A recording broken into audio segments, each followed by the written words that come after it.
নমস্কার। আরও একটি নতুন ভিডিওয় আপনাদের স্বাগত জানাই। আমি শ্রী বিশ্বজিৎ।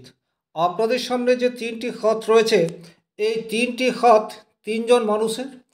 একজন ভালো মানুষের সাথে সাথে কোটিপতি, অর্থাৎ আর্থিক দিক দিয়ে কোনোরূপ সমস্যা নেই। একজনের হাতে প্রচুর অর্থ রয়েছে কিন্তু সংসার জীবনে একদম সুখী নয়, চারিত্রিক দিক দিয়ে অনেকটা পিছিয়ে রয়েছে। এবং একজন মানুষের কোনো রকম জীবনের প্রতি নিয়ন্ত্রণ নেই, অর্থাৎ অনিয়ন্ত্রিত জীবনযাপন এবং প্রচুর মাত্রায় খরচ, লোন, ঋণ এই সমস্ত কিছুই রয়েছে। আপনারা খুব সহজেই কিন্তু এই ভিডিওটি কমপ্লিট দেখলে নিজের জীবনের সাথে আগামী দিনে কি ঘটতে চলেছে এটি বুঝতে পারবেন। আর অ্যাকচুয়ালি জ্যোতিষশাস্ত্র বা হস্তরেখা বিষয়ক ভিডিওর উদ্দেশ্যই হচ্ছে আপনাদেরকে সচেতন করে তোলা, যাতে আপনারা নিজেরাই নিজেদের পরিস্থিতিটা অনেকটা অনুভব করতে পারেন। এর বাইরেও স্ক্রিনে দেওয়া নম্বরটি রয়েছে, আপনাদের বুঝতে কোথাও সমস্যা থাকলে যোগাযোগ করে নিতে পারেন। চলে আসবো মূল আলোচনায়। সবচেয়ে প্রথমেই যে হাতটি নিয়ে আলোচনা করব সেই হাতের সমস্যা এবং কি প্রতিকার, এটা ভিডিওর শেষে আলোচনা করব। এবং দ্বিতীয় হাতের সমস্যা এবং তার কি প্রতিকার, এটাও ভিডিও শেষে আলোচনা করব। চলে আসছি মূল আলোচনায়। সবচেয়ে প্রথমেই আলোচনা করব যে জাতকের অনিয়ন্ত্রিত জীবন, অর্থাৎ প্রচুর লোন হয়ে যাচ্ছে, ঋণ হয়ে যাচ্ছে, মানুষটি কিছুতেই নিজের প্রতি সংযম এটি নিয়ে আসতে পারছে না, সেই মানুষটি হচ্ছে মাঝের মানুষ। কেন? তার কারণটি আপনারা খুব ভালোভাবে দেখুন। এখানে আপনারা যদি শুক্রের ক্ষেত্রটিকে একটু ভালোভাবে পর্যবেক্ষণ করেন, তাহলে শুক্রের ক্ষেত্রটি কিন্তু এই ক্ষেত্র। এই ক্ষেত্রে দেখুন, আপনারা এই রেখা অত্যন্ত প্রমিনেন্টলি দেখতে পাচ্ছেন।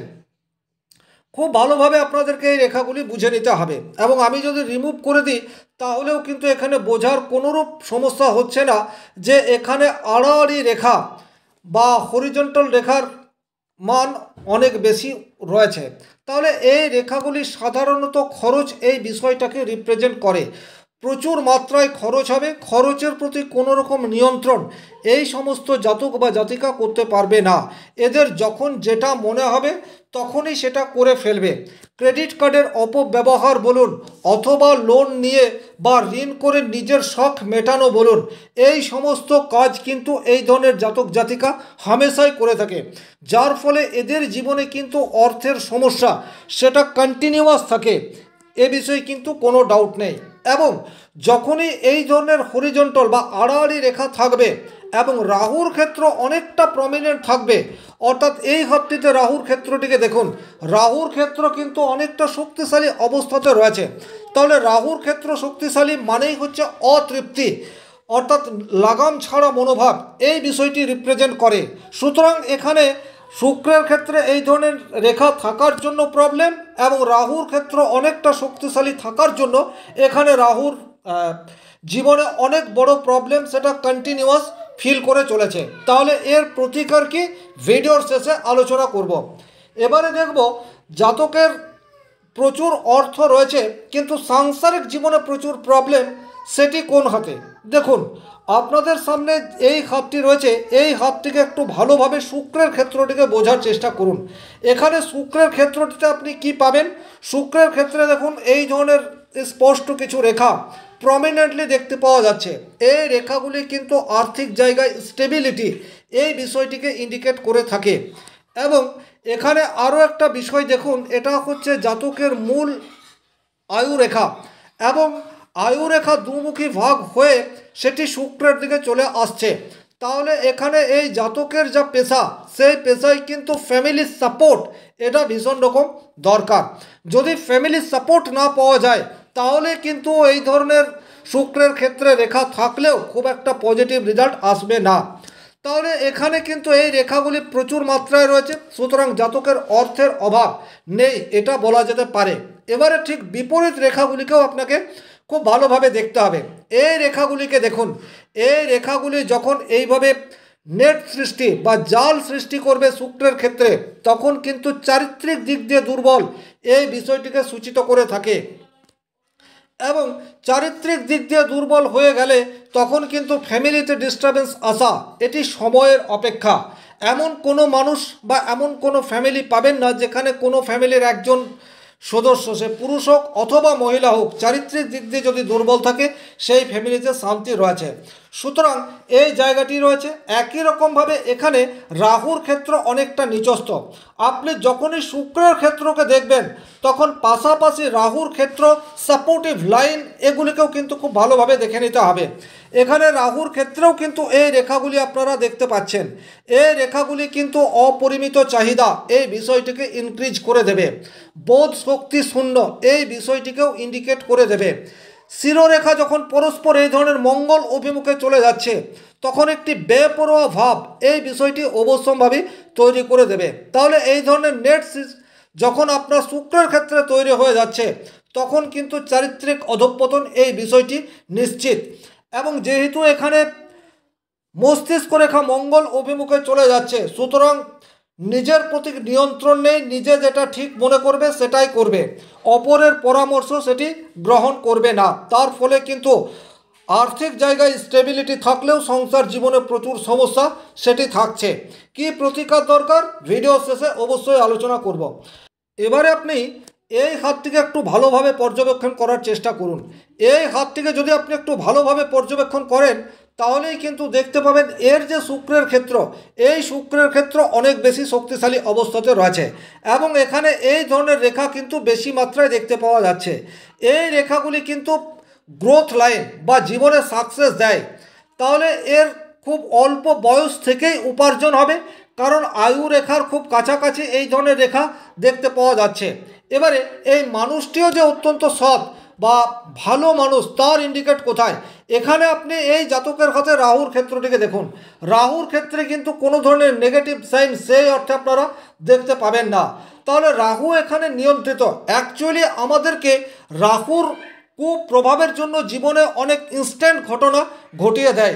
এখানে যেমন রাহু অত্যন্ত হাই থাকার জন্যে কিছুতেই খরচের প্রতি নিয়ন্ত্রণ এই বিষয়টি নিয়ে আসতে পারছে না। আবার এই হাতটিতে রাহু অনেকটা নিচস্থ থাকার জন্য চরিত্রের প্রতি যে কন্ট্রোল বা লাগাম সেটি এই জাতক নিয়ে আসতে পারছে না। কিন্তু যদি আপনি প্রথমকার এই হাতটিকে দেখেন তাহলে এই হাতে কিন্তু রাহুর ক্ষেত্রটি অনেকটা প্রমিনেন্ট এবং স্পষ্টভাবে রয়েছে, কোনো নেগেটিভ সাইন দেখতে পাওয়া যাচ্ছে না। এর বাইরে কম্পেয়ার করতে হলে আরও রেখাগুলিকে দেখুন। এখানকার এই ভাগ্য রেখাটিকে দেখুন। এই হাতে এই ভাগ্য রেখাটি একদম স্পষ্ট শনি কেন্দ্রের দিকে চলে যাচ্ছে এবং এই ভাগ্য রেখা কোনো রাহু রেখা দ্বারা কর্তৃত অবস্থাতে নেই। কিন্তু এই হাতে যদি আপনি ভালোভাবে দেখেন তাহলে এখানে ভাগ্য রেখা কিন্তু এইরূপ ভাঙা ভাঙা আছে এবং কিছু এই ধরনের কাট লাইন সেটিও দেখতে পাওয়া যাচ্ছে। এখানের ভাগ্য রেখাটিকে যদি দেখেন তাহলে এখানে ভাগ্য রেখা রয়েছে কিন্তু ভাগ্য রেখায় কাট লাইন সেটিও রয়েছে। তাহলে এখানে এই জাতকের কাছে অর্থ আছে কিন্তু নিজের প্রতি কন্ট্রোল নেই।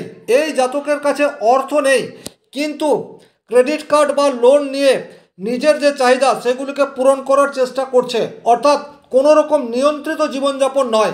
কিন্তু এই জাতকের কাছে প্রচুর অর্থ রয়েছে এবং অর্থের প্রয়োগ বা ব্যবহার সেটিও যথাযথ জায়গায় করার ক্ষমতা বা মানসিকতা সেটিও রয়েছে। তাহলে এখানে এই জাতকের এবং এই জাতকের কিছু রেমেডির প্রয়োজন। আপনাদেরও যদি বর্তমান পরিস্থিতিতে এই ধরনের ঘটনার সম্মুখীন হচ্ছেন তাহলে আমি যে প্রতিকারটি বলছি এই প্রতিকারটি ফলো করতে পারেন। রাহুকে কন্ট্রোল করতে পারে দুটি গ্রহ, এক দেবগুরু বৃহস্পতি এবং অপরটি হচ্ছে সংযমের কারক গ্রহ শনিদেব। তাহলে এখানে বৃহস্পতিকে যদি বুস্ট করা যায় সেক্ষেত্রেই কিন্তু বেশি ভালো লাভ আসবে। তার কারণ হচ্ছে এখানে জাতকের অর্থের খুব একটা অভাব নেই এবং একজনের হাতে অর্থ কীভাবে খরচ করতে হবে খরচের প্রতি নিয়ন্ত্রণ নেই।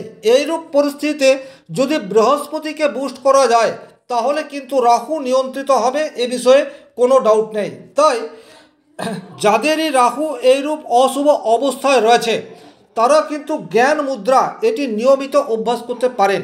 আমি আমার পূর্ববর্তী অনেক ভিডিওতেই আলোচনা করেছি, তবুও এই আলোচনাটি পুনরায় করছি কারণ আপনারা অনেক মানুষ প্রচুর সমস্যার মধ্যে রয়েছেন আর নিজেদের কাছেই কিন্তু সমস্যা থেকে বেরিয়ে আসার মাধ্যম সেটি রয়েছে। আপনারা এটি ফলো করুন, দেখুন অনেক ভালো রেজাল্ট আপনারা পাবেন। তাহলে জ্ঞান মুদ্রা কীভাবে করতে হবে? আপনার তর্জনী আঙুল এবং বৃদ্ধাঙ্গুষ্ঠকে এইভাবে চিত্রের ন্যায় নিয়ে আসতে হবে এবং করতলের অন্যান্য আঙুলগুলিকে যেভাবে রয়েছে এইভাবেই আপনি সোজা রাখবেন। এটি সকালবেলা করতে পারেন, সন্ধ্যাবেলা করতে পারেন, বসে বসে করতে পারেন, দাঁড়িয়ে দাঁড়িয়েও করতে পারেন, কোনো সমস্যা নেই। চ্যান্টিং কি করবেন? চ্যান্টিং করবেন দেবগুরু বৃহস্পতির বীজ মন্ত্র অথবা আপনাদের ইষ্টমন্ত্র অথবা আপনাদের গুরু মন্ত্র। এগুলি আপনি নিয়মিত জপ করবেন, অন্ততপক্ষে প্রত্যেক দিন 9 মিনিট করে জপ এটি আপনাকে করতে হবে। যদি আপনাদের দীক্ষা না হয়ে থাকে, গুরুমন্ত্র জপ করতে না পারেন, ইষ্টমন্ত্র জপ করতে না পারেন, সেক্ষেত্রে শুধুমাত্র 3 এই সংখ্যাটি আপনারা বারবার মনে মনে বলতে থাকবেন প্রত্যেক দিন অন্ততপক্ষে 9 মিনিট করে। সেক্ষেত্রেও কিন্তু দেবগুরু বৃহস্পতি আপনার বুস্ট হবে এবং আপনি দেখবেন আপনার রাহুর ক্ষেত্রে যে নেগেটিভ সিম্বলগুলি রয়েছে সেই সিম্বলগুলি অনেকাংশেই রিমুভ হয়ে যাচ্ছে। তাহলে আপনাকে এটি অন্ততপক্ষে প্রত্যেক দিন 9 মিনিট করতে হবে, 3 সংখ্যাটি জপ এটি করতে হবে, 1 মাস কন্টিনিউ ফলো করতে হবে, তাহলেই কিন্তু আপনি এর বেনিফিট এটা উপলব্ধি করতে পারবেন। আজকের ভিডিও এই পর্যন্তই। ভিডিওটি ভালো লাগলে লাইক করবেন, কোথাও কোনো প্রশ্ন বা সংশয় থাকলে কমেন্ট বক্সে লিখে জানাবেন। চ্যানেলে নতুন হয়ে থাকলে সাবস্ক্রাইব করে পাশে থাকা অল নোটিফিকেশন বেল আইকনটি প্রেস করে দিন। আজকের মতো বিদায় নিচ্ছি, ভালো থাকুন, সুস্থ থাকুন, ধন্যবাদ।